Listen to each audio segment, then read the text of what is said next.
Pak, kalau misalnya apes kena matel, jurusnya bagaimana, Pak? Jurusnya itu, Bapak Ibu sekalian, saran saya jangan sampai menyerahkan kendaraan. Itu yang paling penting.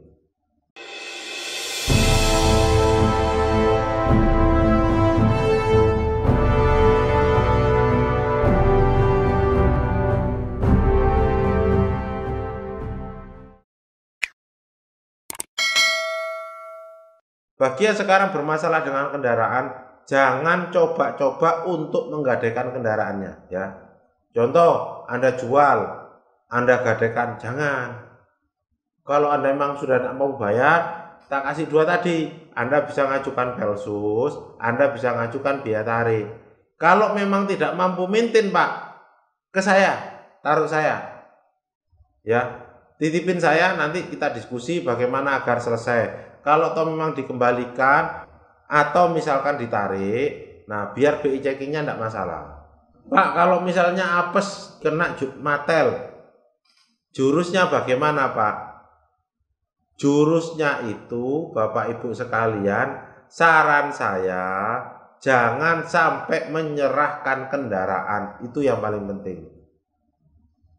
Karena apa? Kalau sampai di kendaraan diserahkan, habis kita. Contoh ini yang sering ya, Anda dipepet oleh matel. Anda dipepet oleh matel. Yang Anda lakukan apa? Anda giring datang ke rumah, sampai rumah. Kalau di jalan, Pak, kalau di jalan Anda bisa masukin mall. Anda akan dapat karcis, iya kan? Sudah parkirin di situ, Anda minta bantuan teman-teman. Karena apa? Pasti itu di jalan sudah pasti ribut nanti. Intinya jangan serahkan kendaraan. Kalau memang ada yang datang, Pak, ribut, diberhentiin ya, kayak kemarin diberhentikan. Yang pertama, sama dengan kartu kredit, tanyakan surat tugas. Ada surat tugasnya apa enggak? Kalau memang ada, Pak, ini pelajarnya agak rumit, minta yang namanya sertifikat jaminan fidusia. Waduh, ini berat, Pak. Sertifikat jaminan fidusia itu kayak apa, Pak Jun? Gini, Bapak Ibu. Ini jelasin dikit. Ketika kita kredit, ada yang namanya perjanjian kredit. Ada yang namanya, gini, saya jelaskan hukumnya dulu. Jadi gini nih, kreditur saya kredit ke misalkan ke Adira Finance. Saya jelaskan hukumnya dulu Bapak Ibu ya, biar Bapak Ibu paham.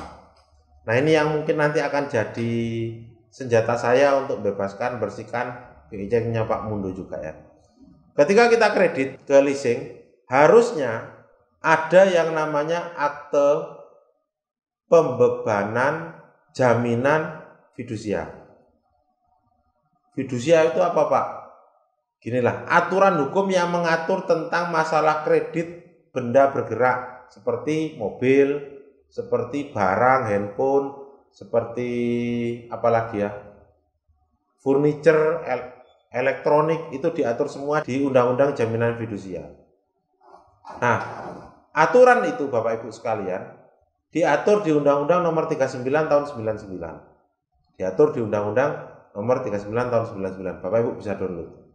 Nah, ketika saya kredit di mobil kendaraan, di leasing misalkan, harusnya saya sama pihak leasing itu datang ke notaris, membuat apa yang disebut yang dinamakan akte pembebanan jaminan fidusia. Oleh notaris, akte tersebut kemudian didaftar di kantor pendaftaran fidusia, di kantor Kumham.